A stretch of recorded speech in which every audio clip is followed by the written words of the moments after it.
A gente viu, né, essas últimas aulas, a gente viu a história de Abraão. A gente viu como Deus, quando Ele escolhe alguém, insiste que esse alguém é o que Ele diz que essa pessoa é. E a gente tem descoberto, a partir disso, que a nossa vida com Deus não é uma realidade que a gente conquista, mas é uma realidade que foi conquistada por Deus e que Ele insiste que a gente é o que Ele diz que a gente é. Então, Abraão está como modelo, como exemplo, como referência para que a gente aprenda como é que a gente vive com Deus. E a gente, na última aula, foi percebendo que chegou um momento da prova, que Deus põe Abraão à prova, e a única prova verdadeira era se Deus era o centro do coração de Abraão.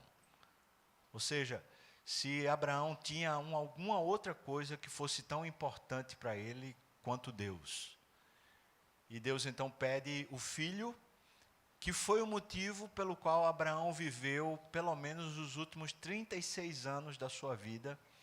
Foi no projeto de ter esse filho, e Deus pega e pede, além do valor intrínseco de um filho, Ele pede um único filho, e ainda pede o filho que amas, pondo assim à prova o coração de Abraão. Onde é que estava o coração de Abraão? O coração estava em Deus, ou o coração estava no projeto de vida, ou o coração estava no filho, ou o projeto estava no sucesso pessoal.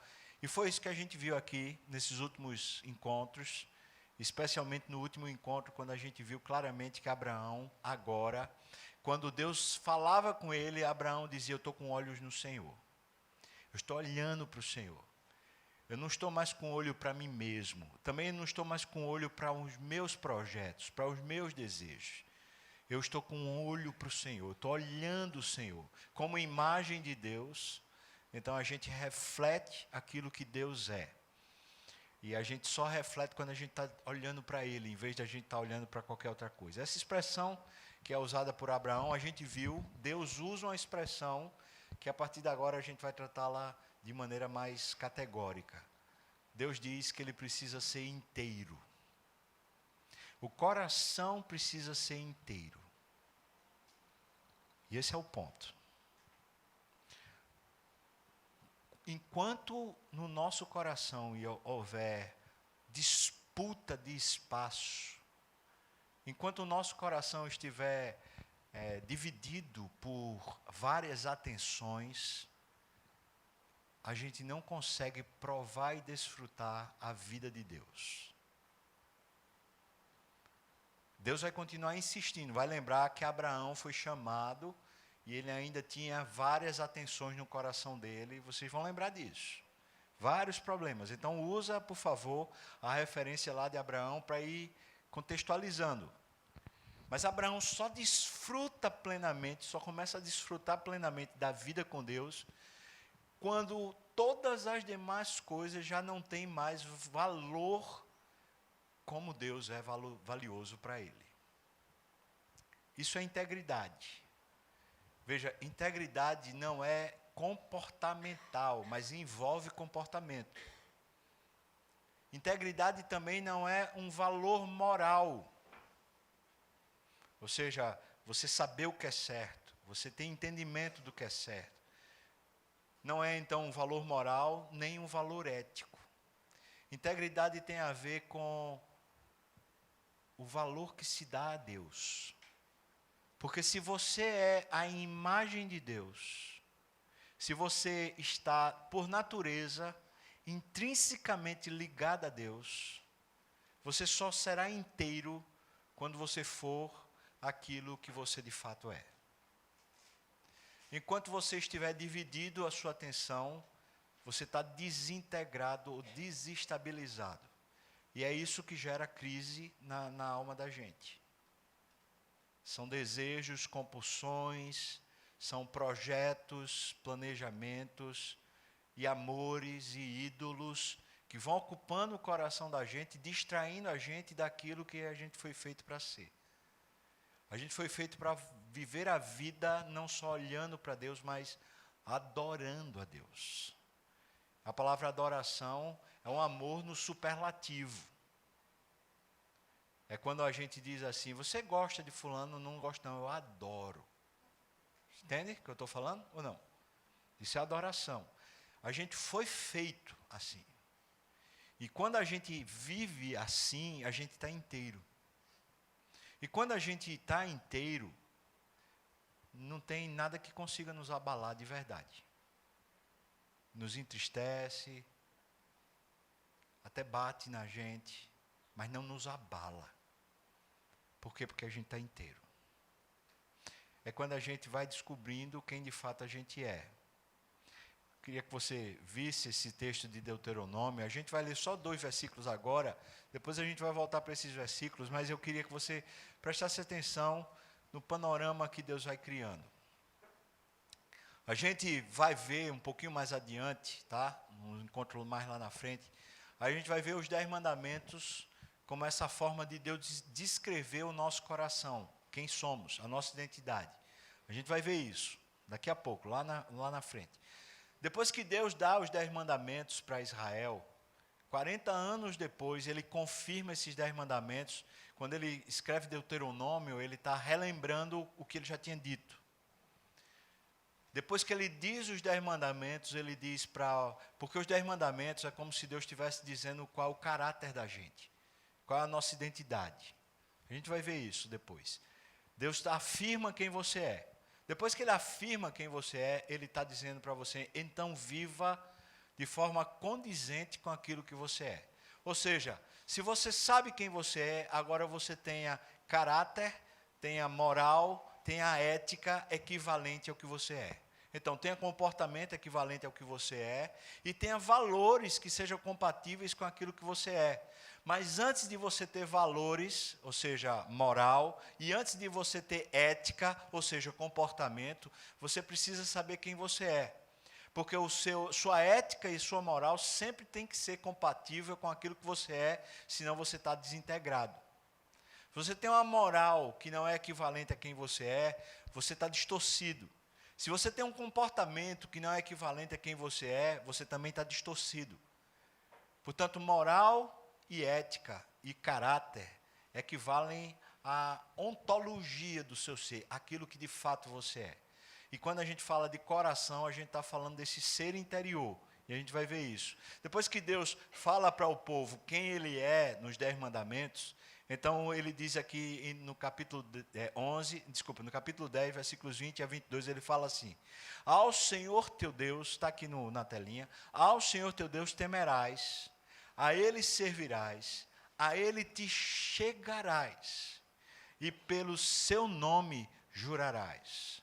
Ou seja, é a partir da identidade de Deus que você fala, que você confirma, é a partir do que Deus é que você, a palavra jurar aqui, não é eu juro pelo nome de Deus, não, mas é aquilo que você põe a sua palavra, que você confirma com a sua palavra. Então ele está dizendo, ao Senhor teu Deus você temerá, terá um valor de respeito que está dentro de você, a Ele você vai viver servindo, então você vai servir, quando você estiver no seu trabalho, você vai servir a Deus, quando você estiver plantando, você vai servir a Deus, quando você estiver colhendo, você vai servir a Deus, quando você estiver recebendo o seu salário, você vai servir a Deus, quando você estiver lavando louça dentro de casa, você vai servir a Deus, quando você estiver amando sua esposa, você vai servir a Deus, quando você estiver honrando seu marido, você vai servir a Deus, quando você estiver no ministério da igreja, você vai servir a Deus, quando você estiver pregando a palavra, você vai servir a Deus, ou seja, a Ele é que você vai servir, você não vai servir absolutamente o seu umbigo, você não vai servir a sua família, você não vai servir a sua história, você não vai servir a sua identidade, você não vai servir as outras pessoas, a Ele você vai servir, porque você é dele, porque você existe nele, então você serve a Ele você vai servir, a Ele você vai se chegar, vai buscá-lo. Essa é a vida, irmãos. Essa é a vida do encontro. Lá no Jardim do Éden, era a vida do encontro com Deus continuamente. Essa é a vida do cristão, essa é a vida do ser humano por criação, por ontologia. Ele foi criado para se encontrar com Deus, ele foi criado para ter essa identidade em Deus. Então a Ele você se chega. E é tão impressionante isso que se você para o seu corre-corre, qualquer crente é assim, qualquer crente, não precisa ser super crente, qualquer crente que tem a natureza, nova natureza, se você para o seu corre-corre, se você para as suas aflições, se você tira essa névoa da existência de você, na hora que você para, que sua alma para, você corre para Deus. Seu lugar é Deus, sua busca é Deus, Deus é o centro.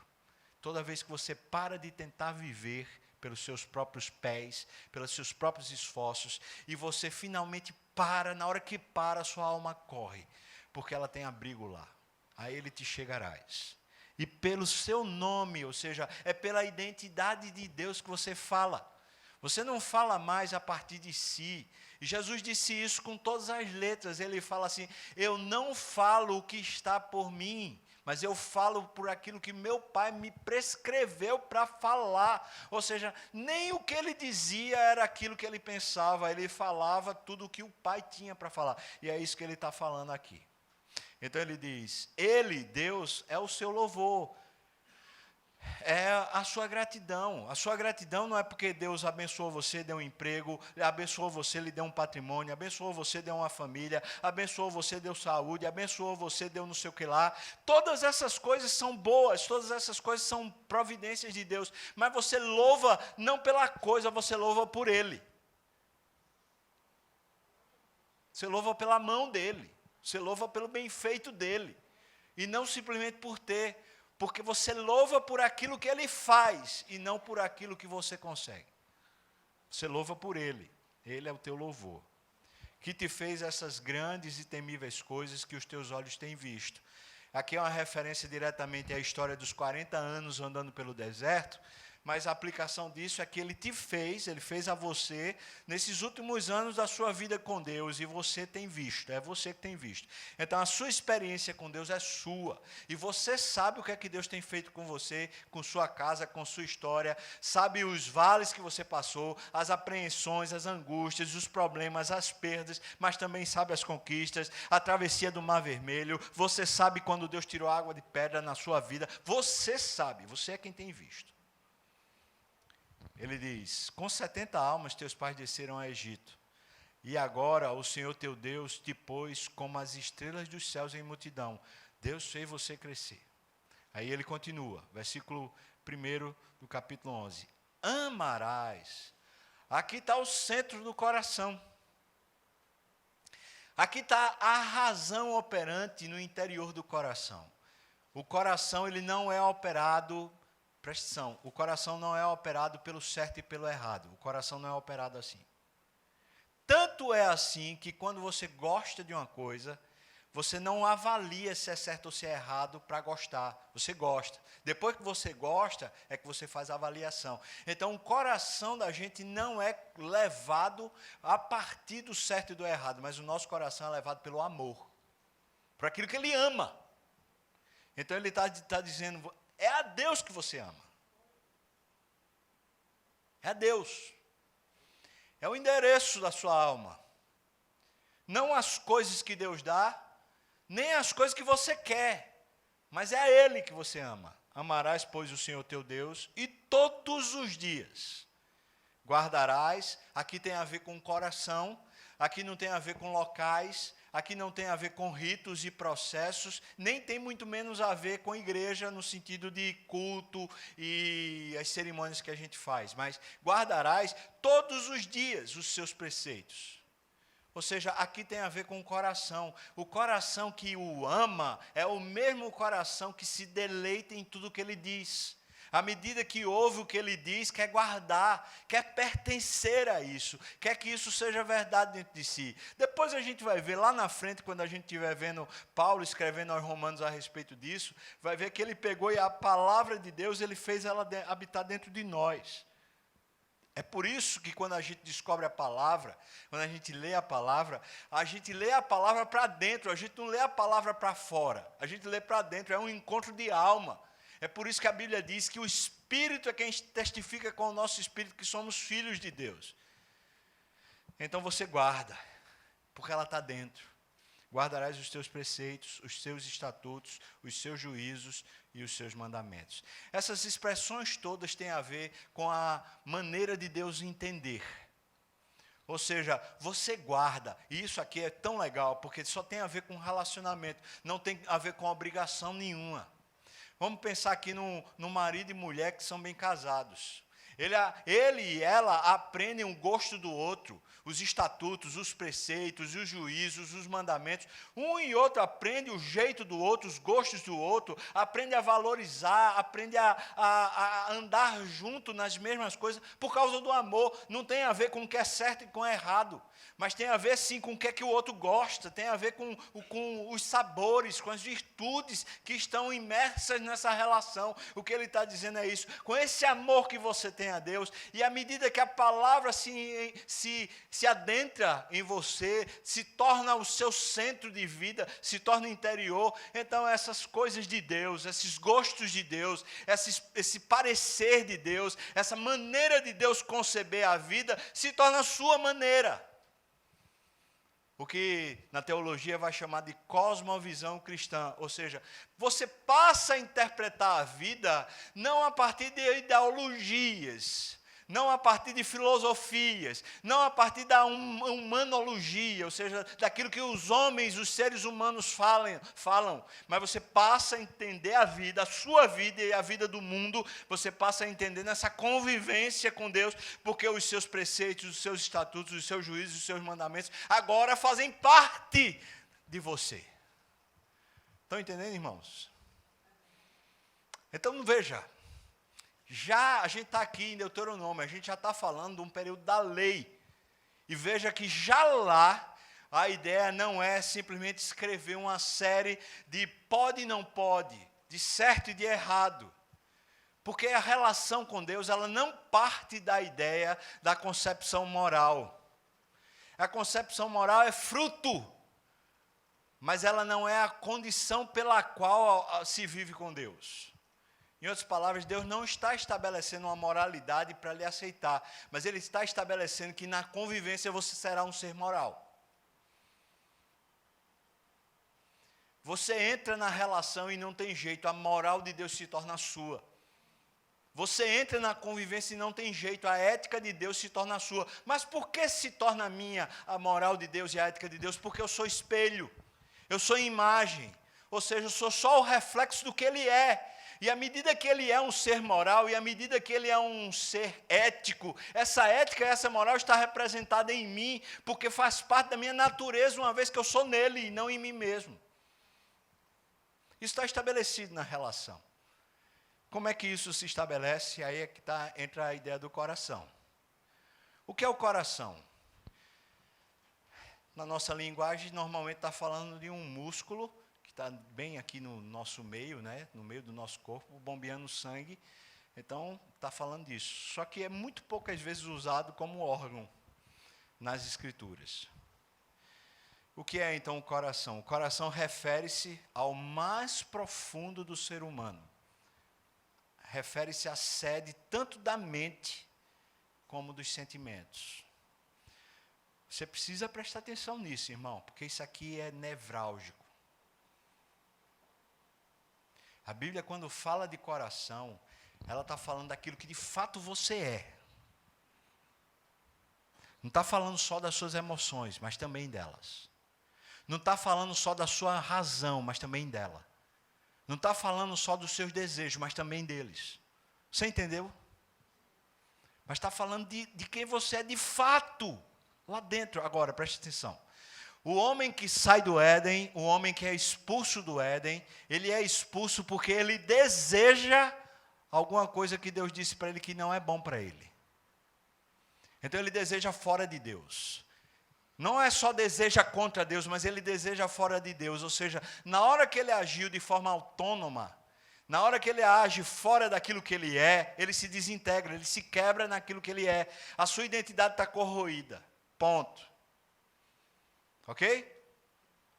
Se a identidade está corroída, esse coração está dúbio.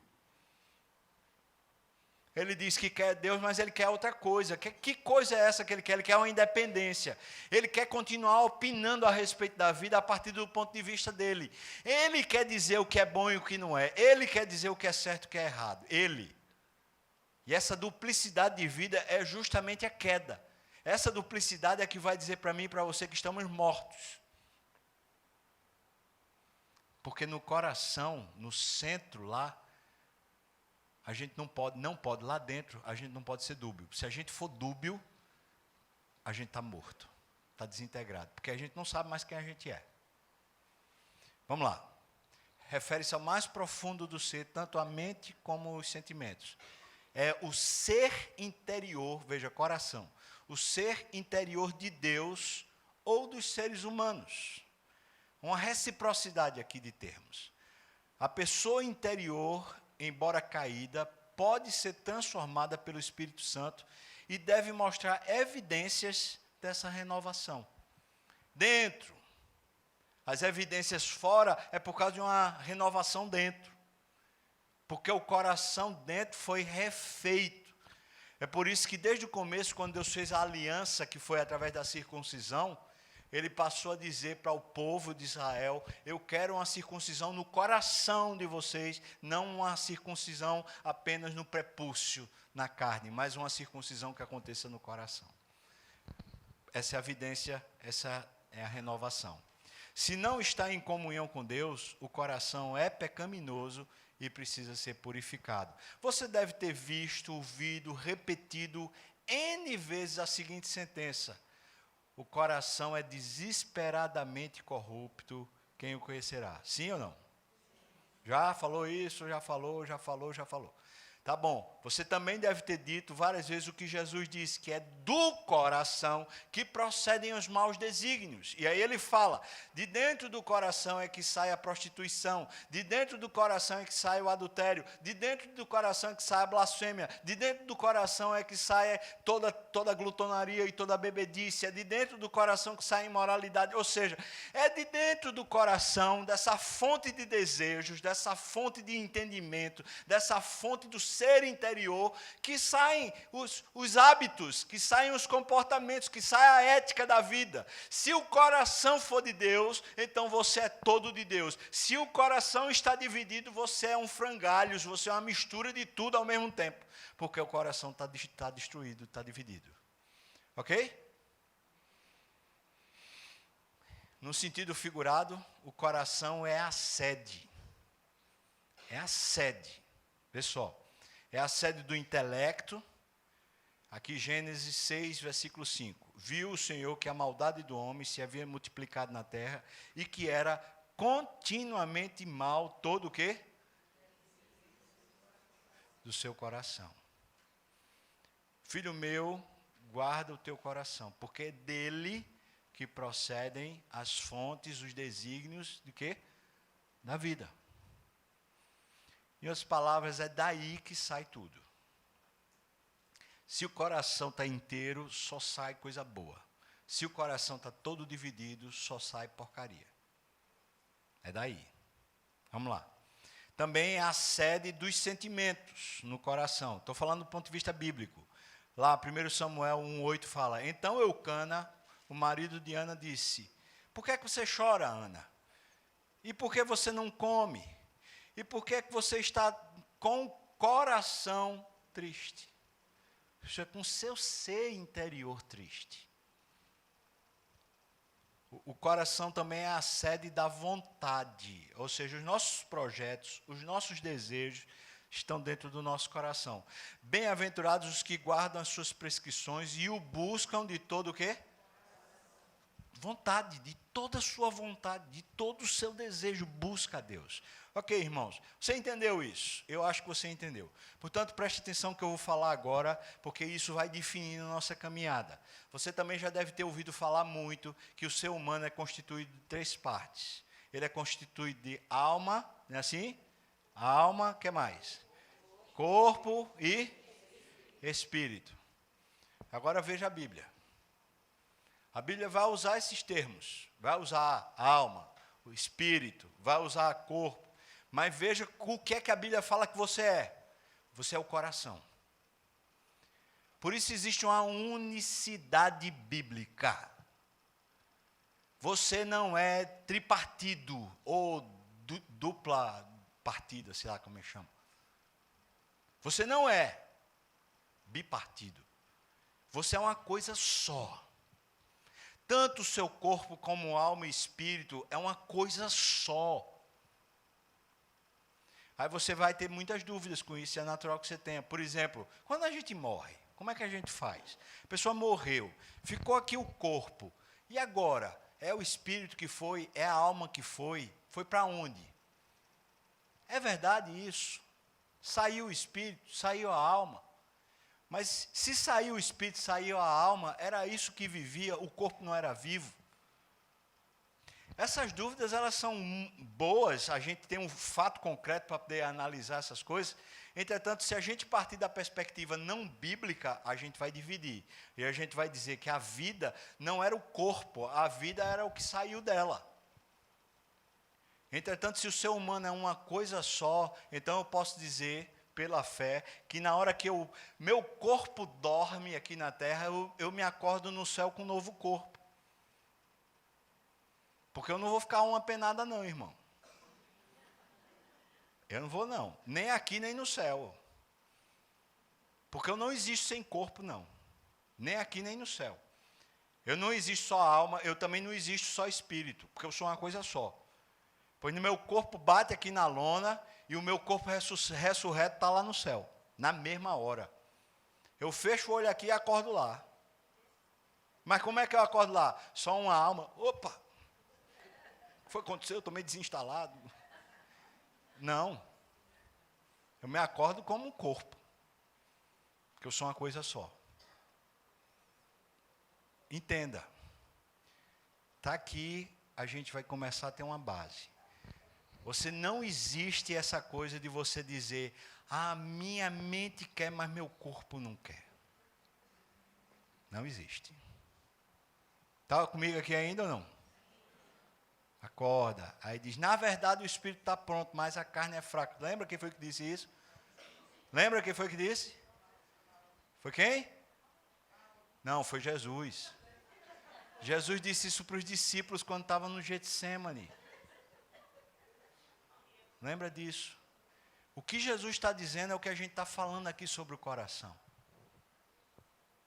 O que Jesus está dizendo é, vocês já estão prontos porque eu preparei vocês. Mas até agora vocês não creram. Vocês não creram no que eu falei sobre vocês. E é por isso que vocês vão tropeçar. Mas aí a gente divide, porque a mentalidade da gente é divisória. A mentalidade bíblica não é divisória. Ela não vai separar um canto e outro. Ela vai fazer a gente ser uma coisa só.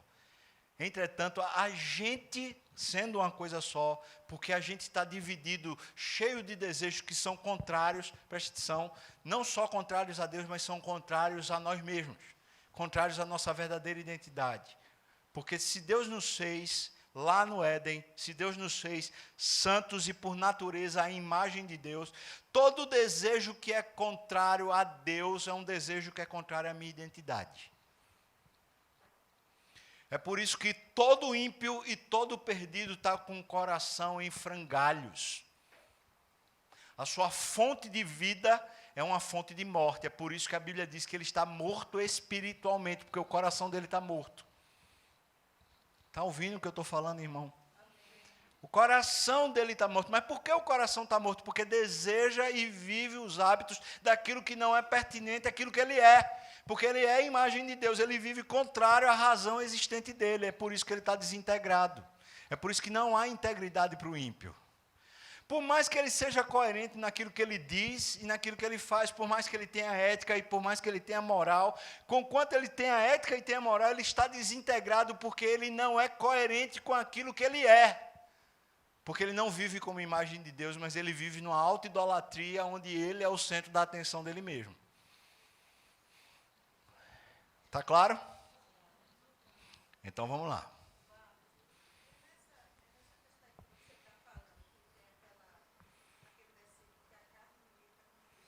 Sim, e a gente vai chegar lá. Romanos 7. A gente vai chegar em Romanos 7, com certeza, se Deus quiser. E a Virgem Maria queira ou não queira, não é? Vamos lá, Deuteronômio 10, agora, vamos lá. A gente vai agora do versículo 12 até o capítulo 11, versículo 1, tá bom? Analisar esse texto onde Deus, o próprio Deus, falando com o seu povo sobre como será esse caminho com ele. Então ele diz, agora pois, ó Israel, que é que o Senhor quer de você? Não é que você temas a Deus? Veja só que negócio maravilhoso. Esse sentido de você olhar para Deus e ter uma santa reverência do tipo, é Ele, não eu. Tem a ver com Ele e não comigo. Um temor que não é você ficar, sei lá, paralisado, você ficar, sabe, com receio de que Ele vai lhe atacar, ou vai ser de alguma maneira duro com você, mas é um respeito existencial, tem a ver com Ele, é Ele, não eu. Temas ao Senhor, o teu Deus. Aí diz, andes em todos os seus caminhos, não no seu, mas no dele. O que é que Deus quer de você? Quer que você olhe com apreciação para Ele, com um respeito por Ele, e que você ande no jeito dele. E tem mais, e o ames, e sirvas ao Senhor teu Deus de todo o teu coração, de toda a tua alma, para guardares os mandamentos do Senhor e os seus estatutos que hoje te ordeno para o teu bem. É para o bem ou não? Agora vamos lá. Qual é o evangelho? Qual é o jeito que você encara a sua vida com Deus? Você encara a sua vida com Deus a partir de um amor, não só dele, mas seu? Ou você encara a sua vida com Deus a partir do certo e do errado? Porque se você usar como substrato, como base, para sustentar a sua caminhada com Deus, o certo e o errado, você está declarando que é a partir do seu discernimento de certo e de errado que você vai viver com Deus. E Deus expulsou Adão do Éden justamente porque ele achava que ele poderia discernir o bem e o mal. Ou seja, Adão poderia ser um ser moral, autoexistente, a partir de si mesmo discernindo o que vale e o que não vale, o que é bom e o que é ruim. E Deus expulsa ele dizendo, agora você não vale mais para caminhar comigo, porque agora é você que discerne. Ou seja, Deus não está atrás dessa base moral para se relacionar conosco, mas Ele está atrás de uma base relacional, de amor e respeito profundo, na qual a gente vai se relacionar com Ele. Em outras palavras, irmãos, se o nosso coração não estiver em Deus, a nossa relação também não está, e portanto também não estamos no Evangelho. A descoberta de Deus é por amor a Ele, por apego a Ele, e não por causa do certo e do errado, por aquilo que vale e aquilo que não vale. Não estou falando que Deus é imoral ou amoral, mas o que eu estou falando é que não é essa base que estabelece o relacionamento. Vamos pensar aqui na seguinte perspectiva. Imagine um homem e mulher, marido e esposa. Imagine o seguinte, eles não se conhecem, mas eles ouvem muito a respeito um do outro. Fulano fala, olha a mulher assim, assado, não sei o quê, o cara cria uma imagem. E para ela fala, fulano é assim, tal, não sei o que lá, e ela cria uma imagem dele. Agora eles passam assim 10 anos só ouvindo falar um a respeito do outro. Deixa eu perguntar para você, isso é casamento? Isso é relacionamento? Por que não?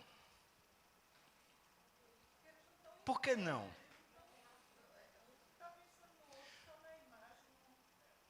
Porque eles não conhecem o outro. O que eles sabem é de ouvir falar de terceiros, mas eles não conhecem um ao outro. Então como é que vai acontecer esse relacionamento? Como é que vai acontecer esse relacionamento? Aconteceu. Eu me encontrei com ela. Agora que eu me encontrei com ela, eu chego para ela e digo assim, eu quero fazer uma narrativa dos meus gostos.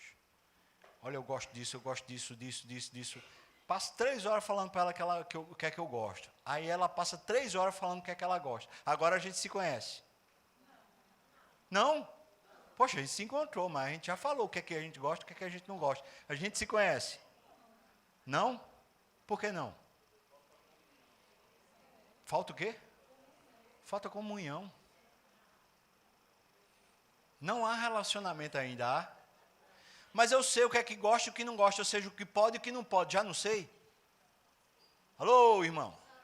Já não sei o que pode, o que não pode, o que gosta e o que não gosta, então agora já estou no relacionamento. Tem muita gente que se relaciona com Deus assim, ouvindo falar sobre Ele o tempo todo, e o tempo todo se relaciona com Ele sobre o que é que Ele gosta e o que é que Ele não gosta, o que é que pode e o que não pode. Essa não é uma relação com Deus. E nunca será uma relação com Deus, porque não envolve o coração. Não envolve. Envolve fofoca, porque está se falando dele para você. Não é? Fofoca, porque não é teologia, é fofoca. Está se falando dele para você, mas você nunca chegou junto dele.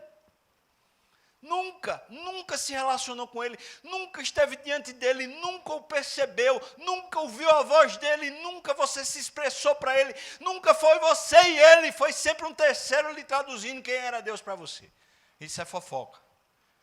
Segundo, a gente usa essa prerrogativa do que é que Deus gosta.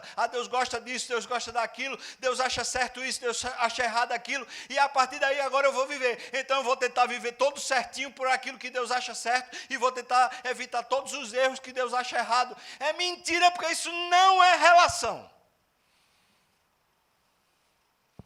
Agora, depois de 23 anos casados, se pedir para fazer uma narrativa dos gostos de Ju, até dos gostos que ela tem, que eu não gosto, eu sei dizer.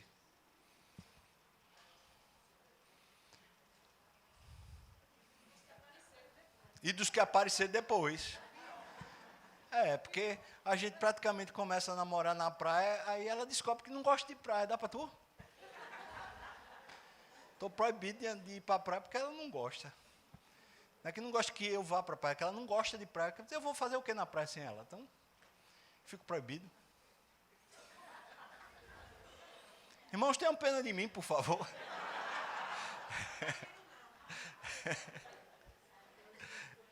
Pois é, forcem ela, diga para ela, é tão bonzinha a praia e tal. A verdade é que, depois de 23 anos de convivência, a gente ainda tem muito que descobrir um do outro, muito que conhecer do outro. Mas sabe o que foi que envolveu e tem envolvido a gente? Qualquer casal pode dar esse testemunho. O que tem envolvido a gente chama-se amor. Não é só uma insistência sobre certo e errado, mas é um negócio dentro da gente. Eu amo, ela ama. A gente vai descobrindo e valorizando um ao outro. Isso está muito além das palavras, isso está muito além de qualquer coisa que possa ser objetivamente medido. Mas na convivência é medido. Deus está dizendo, eu quero isso com você. Eu não quero que você saiba sobre mim, nem muito menos que saiba quais são os meus gostos, do certo e do errado, para agora você começar a fazer. Eu quero andar com você. Eu quero que você me ame. Porque eu amo você desesperadamente. Eu quero trocar afinidades com você. Eu quero ter noites de amor com você. Eu quero.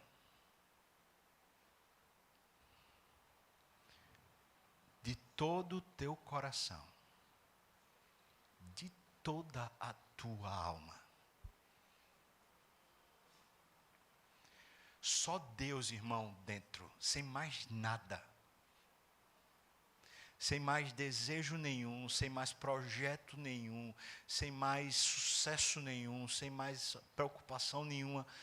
Só Deus, Senhor, é o que eu quero o Senhor de todo o coração.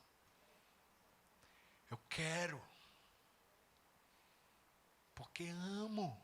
Não tem a ver com a religião, não tem a ver com a igreja, não tem a ver com ser pastor, não tem a ver com o ministério, não tem a ver com pregar, não tem a ver com nada, tem a ver com Ele. Porque Ele é o que Ele é. E porque eu existo nele, então tem a ver com Ele. É só isso.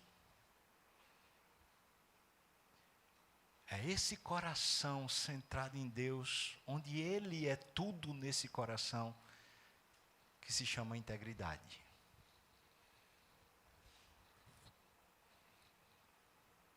Eis que os céus, veja Deus falando, e os céus dos céus são do Senhor teu Deus.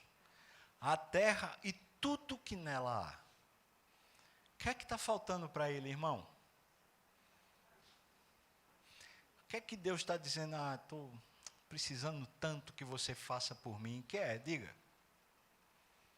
Sinceramente, você acha que Deus está brabo, está irado, está achando ruim, está faltando alguma coisa lá no trono dele? O que é que você acha? Tão somente, vê só, o Senhor se afeiçoou dos teus pais para os amar. A vós outros, descendentes deles, escolheu de todos os povos, como hoje se vê. Sabe o que foi que aconteceu? Deus não estava sentindo falta de nada, Ele tinha tudo absolutamente. Ele resolveu me amar. Ele resolveu que valia a pena para ele, sei lá porquê, mas ele olhou e falou, eu vou amar aquele menino ali, menino amarelo, vai viver pouco tempo na terra, mas eu vou amar mesmo, vou amar de forma exaustiva, eu me afeiçoei dele. Agora pensa nessa vida leve que é a vida a partir disso. Deus resolveu tão somente se afeiçoar de você e dizer, eu amo você, acabou-se, nada vai tirar isso do meu coração. O que é que a relação está falando? É que, o que é que Deus quer de você? Ele quer que você o ame, sabe por quê? Porque Ele já resolveu lhe amar. Ele não quer que você o ame para que ele ganhe alguma coisa, porque ele não está precisando de nada, ele quer que você o ganhe para você se dar bem na vida. Para a vida finalmente a vida se conectar com a real vida. Ele quer para você viver bem, ele não quer para ele ser completado em nada, porque ele já resolveu do coração dele o que é que vai ocupar o coração dele. Agora ele está perguntando o que é que vai ocupar o seu coração em relação a ele, porque do dele ele já resolveu. Eu vou amar você. Eu vou amar. Então diz, circuncidai, pois, o vosso quê, irmãos? Lembra que a circuncisão é um ato de aliança. É como você trocar a aliança. Sabe a aliança que você troca quando casa? Você chega e diz, eu prometo que eu vou lhe amar. Eu prometo que eu vou ser fiel. Eu prometo que vou estar ao seu lado na hora da doença, na hora da saúde, na hora do aperreio financeiro e na hora que porventura Deus der uma folga. Eu vou estar com você todos os dias da minha vida, até que, o que, irmãos? Aí você põe o que no dedo? A aliança. Veja o que ele está dizendo. Façam uma aliança. Mas façam uma aliança no coração, a circuncisão é a aliança. Façam uma aliança no coração. Não façam uma aliança fora, mas façam dentro de vocês. Resolvam isso dentro de vocês. Vocês não precisam fazer isso de forma processual, mas vocês precisam fazer isso de forma pessoal, dentro, internamente. Eu resolvo amar a Deus de todo o meu coração e buscá-lo com toda a minha força. Enquanto eu existir nessa terra, Ele será o centro da minha vida. Eu faço essa aliança contigo, Senhor. Só isso. E não endureçais a vossa cerviz, ou seja, não deixa que finalmente a arrogância tome conta de você. Que a sua razão sobre certo e errado, sobre o que você gosta e o que não gosta, sua cerviz, é isso aqui, irmão, só isso. Sua cerviz que faz você ficar empinado, não deixa que ela fique dura, pelo contrário, se humilhe, se submeta, se prostre, reverencie Ele. Pois o Senhor, o vosso Deus, veja quem Ele é. Ele é o Deus dos deuses. E Ele é o Senhor dos senhores. O Deus grande, poderoso e temível, que não faz acepção de pessoas, nem aceita suborno. Ele não está atrás de nada que você possa dar para Ele. Nada. Nada, nem quando você quer enganar Deus, Ele não está nem aí para isso. Que faz justiça ao órfão e à viúva, ama o estrangeiro, dando-lhe pão e veste. A expressão que ele está falando aqui é porque ele vai fazer uma comparação sobre o que eles eram. Diz assim, olha, amai, pois, o estrangeiro, porque fostes estrangeiros na terra do Egito. Ou seja, Deus resolveu amar vocês quando vocês não tinham a mínima condição de dar a Ele nada. Como um estrangeiro, o que é que Ele pode dar? Como um órfão, o que é que Ele pode dar? Como uma viúva, o que é que ela pode dar? Absolutamente nada. É assim que Deus resolveu nos amar. Esse Deus, que é o Deus dos deuses, esse Senhor, que é o Senhor dos senhores, esse que tem o céu dos céus, e esse que tem toda a terra, esse resolveu porque quis lhe amar e pronto. O que é que está faltando? O que é que está faltando? Hoje, um amigo meu, lá de Brasília, mandou um áudio para mim, falando assim, Fubá, com saudade, não sei o que e tal. Depois ele falou, vou aqui só lhe lembrar um versinho. É um versinho velho. Aí falou assim, o Senhor é o meu pastor, nada me faltará. Aí ele fala assim, Fubá, esse é o nosso Deus, nada vai nos faltar. Espero que esse versinho velho renove suas esperanças. Amém, irmão? Não. Lindo, né? Quem nunca ouviu esse verso? Agora veja o centro do verso. É Ele e não você. Ele é seu. É Ele quem garante e não você. Aí volta para aquele texto que a gente começou. Por isso que a gente começou por ele, para a gente já dar uma mergulhada e a gente agora entender melhor. Ao Senhor teu Deus temerás. Tem a ver com Ele, esse respeito. A Ele servirás. Preste atenção que sua vocação, sua competência, sua habilidade, não tem a ver com ganha-pão. Alô?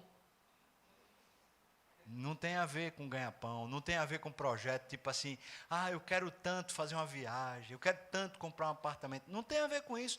O seu serviço, o seu trabalho, tem a ver com o quê, irmãos? Tem a ver com o quê? Com Ele. Tem a ver ou não? Olhe, não minta não. Você trabalha para pagar a conta? Ou você trabalha para honrá-lo?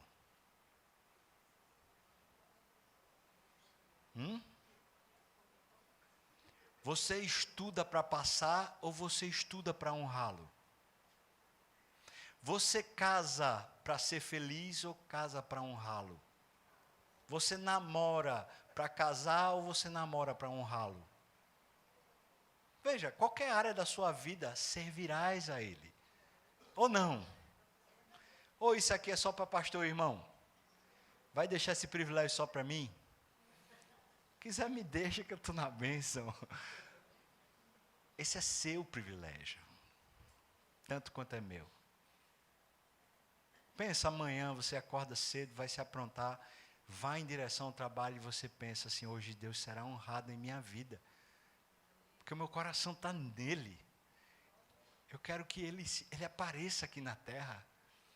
Eu quero que ele se torne visível. No meu jeito, na minha conversa, no meu serviço, nas minhas metas que eu tenho para bater. Eu quero que ele seja visto. Tem a ver com ele, irmão. A ele te chegarás e pelo seu nome jurarás. Ele é o teu louvor e o teu Deus, que te fez essas grandes e temíveis coisas que os teus olhos têm visto. Foi com 70 almas que teus pais desceram ao Egito, e agora o Senhor teu Deus te pôs como as estrelas dos céus em multidão. Amarás, pois, o Senhor teu Deus, de todos os dias guardarás os seus preceitos, os seus estatutos, os seus juízos e os seus mandamentos. Provérbios 4, versículos 20 a 23 diz assim: Filho meu, atenta para as minhas palavras. Estou tentando falar com você faz tempo, meu filho. Faz tanto tempo que eu tenho tentado chamar sua atenção para você ouvir o que eu tenho para dizer. Inclina os seus ouvidos, porque eu estou falando com você. Não deixes apartar-se dos teus olhos. Não deixe. Não deixa seus olhos ficar olhando para o problema, para os desejos. Não deixa seus olhos se perderem. Volta a olhar para Ele. Ele está rindo para você, doido para se encontrar. Ele ama. Não deixe. Guarda-os no mais íntimo do teu coração. Guarda a tua palavra, guarda a palavra do Senhor aqui dentro. Deixa que seu coração seja só dele. Porque a palavra do Senhor é vida para quem acha e saúde para o seu corpo. Será que isso é literal? É. Tanto mais quanto a palavra de Deus é abundante em nossa vida, no nosso coração, tanto mais a vida está leve. E a saúde vem. Sobre tudo o que se deve guardar, guarda o coração, porque é dele que procedem as fontes da vida. Um coração que está dividido, está cheio de desejos, cheio de amores, cheio de idolatria, é um coração muito infeliz e vai sair dessa fonte muita besteira e muita porcaria. E aqui eu uso a palavra porcaria com a precisão dela, ou seja, lugar de porco. Mas um coração que está inteiro, como você foi feito para ser, esse coração está leve. Não só leve, mas é um coração também que está saudável. Porque está nele. E foi criado para estar nele. Essa é a questão da integridade. Então alguém pode perguntar assim: como é que a gente sabe se alguém é crente? Normalmente a gente vai ver se alguém é crente por causa da sua ética, ou seja, seu comportamento. E claro que a gente vai também muitas vezes avaliar por causa da sua conduta moral, ou seja, um fornicador, né? Tem relação sexual fora do casamento, é crente. A Bíblia diz que não é. É uma questão moral. Um adúltero vive em adultério, é crente. A Bíblia diz que não é. Um mentiroso, outra questão moral. Ele pode dizer que é crente, mas ele não é. Existem padrões que as Escrituras vão mostrando para a gente, dentro da questão ética, que podem dizer para a gente se uma pessoa é crente ou não é. Mas me parece que as Escrituras é incisiva num ponto muito maior e mais profundo. Para você realmente saber se é crente, não é você olhar só se você tem uma vida moral e ética, o que já é muito bom. Mas eu posso dizer para você que eu conheço pessoas não crentes que têm uma vida moral e ética. Eu conheço gente não crente que quis casar virgem, apesar de não ser crente. Não tinha a ver com Deus. Tinha a ver com um valor moral que a família criou e conduziu. Sabe o que eu tenho para dizer? É que quando você for avaliar a sua história de salvação, faça só uma pergunta: eu amo a Deus? Mas eu amo ao ponto de doer minha alma, de querer estar com Ele de verdade. Eu tenho um desejo por Deus. Eu tenho essa necessidade de Deus dentro de mim. Meu corpo desfalece, minha alma anseia, minha mente quer Deus, meu coração. Você tem isso? Você não tem, mesmo que você tenha ética e moral, talvez você não seja crente. Porque o crente é esse que tem isso dentro dele. Um novo coração. Um coração que foi circuncidado. Ou seja, foi aliançado com Deus, por isso deseja Deus. Vamos voltar, irmãos? Vamos voltar ao início de tudo, ao primeiro amor. O que é que você acha? Vamos voltar? Vamos voltar a dizer para Deus: Senhor, eu te quero. mais do que a prata, mais do que o ouro, mais do que o salário que vem no final do mês ou no começo do mês. Eu quero o Senhor. Amém, irmão? Eu quero o Senhor mais do que casar, mais do que a esposa, mais do que filhos, mais do que um projeto financeiro. Eu quero o Senhor, eu quero. Buscai, pois, em primeiro lugar o reino de Deus e a sua justiça, e todas as demais coisas, o que, irmãos? O que é que você acha? Vai falhar? Quando vai falhar? O que é que você acha? Vamos voltar? Ah, como é bom. Como é bom. Ah, como eu quero. Vamos orar?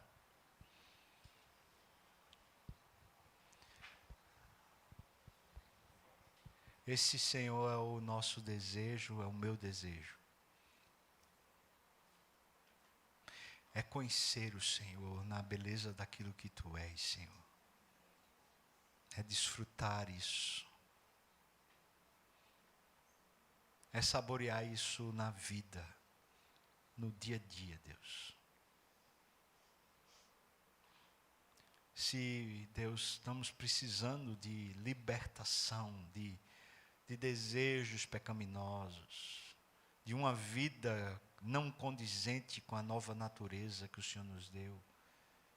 Ó Senhor, cumpre a Tua palavra que diz para nós que o Senhor repreende e disciplina a todo filho que o Senhor recebe, a todo aquele que o Senhor ama. Nos corrija, Deus. Restaura dentro de nós esse apego sublime, esse desejo verdadeiro, uma busca pelo Senhor de verdade, Pai. Restaura a nossa sorte como as torrentes do Negueb, Senhor. Restaura, Senhor, a nossa alma, restaura o nosso coração. Faz de novo, Senhor, aquela aliança do jeito que a gente fez um dia, dizendo: o Senhor é o arrimo da minha sorte, o Senhor é a minha fonte de esperança, o Senhor é o meu anelo, o Senhor é a grande providência da minha vida, o Senhor é o meu louvor, o Senhor é a minha história, o Senhor é o meu amado, o grande amado da minha alma, é o Senhor. Por isso, Senhor, nós somos teus e obrigado porque o Senhor é nosso também. Abençoa meus irmãos, a mim também, assim, com essa vida que vem do alto, no nome de Jesus. Amém.